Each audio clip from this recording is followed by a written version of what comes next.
We gonna start from left to right. Let's get it. Question. Thank you for your time and insight. That's at the end, John. I know.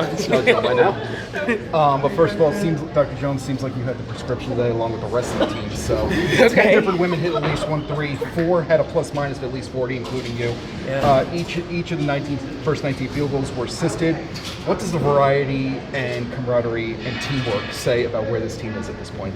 I mean, I think we were due for one, to be honest with you. I think we had some games where our talent and our individual skill kind of helped us win, and so it was good to have a game where just everything was clicking and we were moving well, the ball was moving, shots were going in, but it's obviously our chemistry and our time together playing with one another, but also the system and everybody just feeling comfortable within it. Appreciate your time and insight. All right. Hey, Jonquel. Today you moved up to 24th in defensive rebounding all time. Okay. And you're also a few double-doubles away from moving up to 7th all time. Okay. So how special is it for you to kind of cement yourself as one of the league's all-time great interior players? Oh man, that's a great question. I think for me it's just something that I feel like I can do every night out there, and I've kind of gotten away from it in the past since I've come to New York. But I think it's something that the team obviously needs, and anytime you're on any all-time list, it's amazing. It just shows that not only are you good in a particular category, but you've been doing it for a long period of time, and it kind of is a nod to the consistency that it takes to get there. So yeah, it's a good thing to be a part of. Gee, I want to talk about just you guys having so much fun. I mean, today you and Tosh doing with the towels and everything else. Tosh was just talking about how much fun she has just coming into work. Just how much does that help you guys get to where you want to be? Yeah, I think it's extremely important. Like at the end of the day, we all work really hard, and sometimes it's a lot of travel and a lot of effort that you put in on the court. But being able to have fun in those moments and just reminding each other that we're human and that we need a little bit of uplifting every now and again. So to be surrounded by people that have the same type of mentality, it allows the season to feel a little bit more like fluid, a little bit more seamless, and when you're having fun, it's just better. What's up? Sorry. No, you get over here. That first half, you guys have 21 shots that go in on 31 attempts, and all of them are either in the paint or threes. Yeah. There's a lot of analytical discourse about the hot zones and where you want to get your shots from. Yeah. But you guys were playing with such a cohesion. How much do you focus on that, on trying to get to those certain spots? I mean, I think the coaches are going to be really proud. Like we kind of drill it a lot in practice of like RA or 3-point shots, and so to see it be successful for us tonight, I think is a really good thing. I do think at times we do have to find a happy medium of being able to take and make mid-range shots, but tonight it was working well, so it's a good thing. Hey JJ, going back to the finals last year, we've seen Leo really sort of like showcase more of her game. Tonight she got you guys off to a really good start with dug into the post, 3-pointers. How have you sort of seen, just being with her for 2 years, how have you sort of seen her game really sort of like blossom and sort of like give you guys another new dimension to work with? I feel like Leo honestly just had so many tools like in her bag when she came here. I think it's just more about her being like just comfortable. I think that's the biggest thing, and there's so many different ways that she can affect the game. I felt like she had even more opportunities today to like just post up and be able to get the ball on the block and screen and roll, and so there's a few opportunities that I think she actually missed, but for the most part I think she's just a really consistent player, someone that can do it all. We're asking her to guard most times best perimeter players that we're playing against, and she's doing it on both ends. She's scoring and then she's going down and she's locking up on defense. So it's a great thing to have. Second time this season you guys have hit 19 threes in a game. How much of an emphasis is it to get those great looks in your game planning? And then early on it seems like chemistry has really been great. Just what is it that allowed that to kind of hit right off the bat? Which one you want me to answer? That's 2 questions. That's why I gave them to you both at once. Okay, you're trying to get over the hump. All right. I will say that, I mean, it's an emphasis obviously to take great shots. I think it's an area of growth for us last season versus this season of like understanding when to turn away or not take a good shot and pass it to someone for a great shot. And I think it's the difference between us really like separating ourselves from other opponents and there being close games. I think when we start taking good shots and not moving into great shots, we kind of get in trouble. And I think tonight we did a really good job of doing that. And what was the other one? I'm gonna be nice. The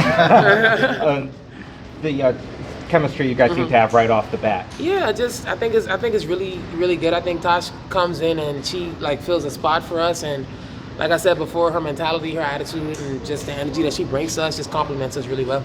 Yep. Hey, Sandy said that you said this was the best third quarter in New York Liberty history. Recent history, yeah. How do you stay composed and keep the same intensity coming in third quarter with such a big lead? Yeah, I think it's for me it's like a defensive emphasis. I think we have to come out and really just have that energy on defense, and then it'll lead to easy buckets. It'll lead to us, kind of flowing into everything else. And I think sometimes we start on our back feet a little bit, and teams are able to kind of get that and use it as a way to kind of propel themselves into a run. JJ. Right? I usually start by asking how you doing, but that's a question. Yeah, so there you go. Come on now, be smart. So I just want you to just speak about seeing Ellie celebrated. You've been talking a lot about basketball, but let's talk about Ellie being celebrated today, and what it was like for you to see that and be a part of that. Yeah, I mean, Ellie is such a big part of like our team and what we do, and I think the viewership and bringing people into the New York Liberty. Like, there's people that I feel. I said this before, like I have family members that will tell me like, oh, I want to come to the game. I'm like, okay, yeah, like I'm so excited to see Ellie. I'm like, what you talking about? You my family. You're not excited to see me play? So I think it just shows that Ellie is just a star in her own right. And it's amazing that we have the best mascot in all professional sports. Thank you, JJ. Yeah. JJ, I cover a lot of NBA. Mm-hmm. I know you're tight with Buddy Hield. Big Buddy fan. Deadly shooter, so are you. Yeah. He's 40% from three for his career. Yeah. 38%. Yeah. Honestly, who's the better shooter? And at the end of the day, like, how has he influenced your game? Oh man. That's 2 questions. There you go. Come on, man. Speak up. There you go. My first game of the season, my fault. There you go. I love it. Honestly, I think for me, well, obviously I'm the better shooter. That's the first question. I'm the better shooter, and just growing up with him, like I have crazy stories with him. Just like a perfect example is like we used to work out in the mornings at like 5 a.m. with our coach. I probably told this story before, but like it was one day where we had started our workouts. And like coach was upset because everybody was in the gym that was supposed to be there, and Buddy wasn't there. And he's like, "Oh, this boy, he late," and he was just so upset, right? And like we're working out, and then the gym door like swings open, and Buddy comes in, and he's like fully drenched in sweat. And we're like, "What's going on with you?" He's like, "I didn't have a ride, so I had to run here." And he ran like 5 miles, 6 miles, and came in and was the hardest worker out of everybody out there on the court. And I think that's just the type of mentality that he has, and that's why. He's had such a long career, obviously, but I think that's the best thing that I've learned from him is just to have that go-getter mentality to when you step on the court to try to outwork everybody else, and he's continued to do it. You're a better shooter. Yeah, thank you. Speaking of Ellie, you had the State Farm commercial with her that a lot of people don't talk about. G-Dub's finest, but talk about just that filming that day and how that went. And thankfully, not taller than Boba. She was taller than Boba. No, Ellie was the hardest worker there for real. Like.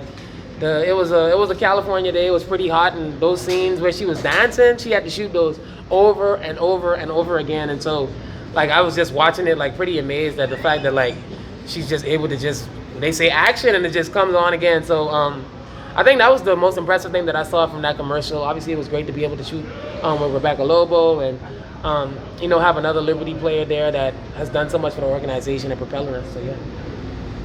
JJ, if you could take me through 2 moments. So one, the Marine whip pass to you. Yeah. Great pass. And then also the moment where Sabrina fouled Marina, but then you all challenged it, and then Sabrina runs out and interrupts Ellie's dance. Yeah. Two questions. I'm just messing with you. No, it was a great pass. I think I messed up her second one. I shouldn't have dribbled when she threw the one over the top. I should have just went up and finished it. But yeah, just great passes from her. Every time Marine has the ball and I'm setting the screen, I have to be ready for it. Even if I think it isn't coming, just like keep my hands ready because she finds a way to get the ball there. And that's just what she does. Yeah, on the celebration. Well, no, not the celebration. The foul. Not the foul, actually. We challenged it. The play. The play. I just thought it was funny. I thought it was entertaining. Sabrina was very adamant about challenging it, and I was very much like, don't challenge it. And so we were both going back and forth, but obviously she was right. How you couldn't tell by watching, but again, 4 games in 6 days. And you've had 3 of them, but what, you know, was there any fatigue that this team had to push through today just to play? I mean, I think obviously the other players are going to be a little more fatigued than me because I didn't play in one of the 4, but I mean, I felt pretty good out there. I know in that first quarter when we had a stretch where we were just like going, it was just like all of us were just like, oh my God, like we felt tired, but I think it was a good feeling to have because it meant that everybody was playing really hard and we really established ourselves in those first few minutes of the game and we never looked back after that. What you guys have a 7-0 start, which is ties the 1997 team as the best franchise start, and then win today by largest margin of victory, second largest in the league. What kind of statement do you think you guys have made just through the first 2 weeks of action? I said this before, but I think it's just that we are exactly who we think we are. We know that we're a team that when we go out there, we play our basketball every night. We're an extremely hard team to beat. And we understand that it's the standard, and we're working towards trying to win another one. Appreciate your time. Appreciate your time.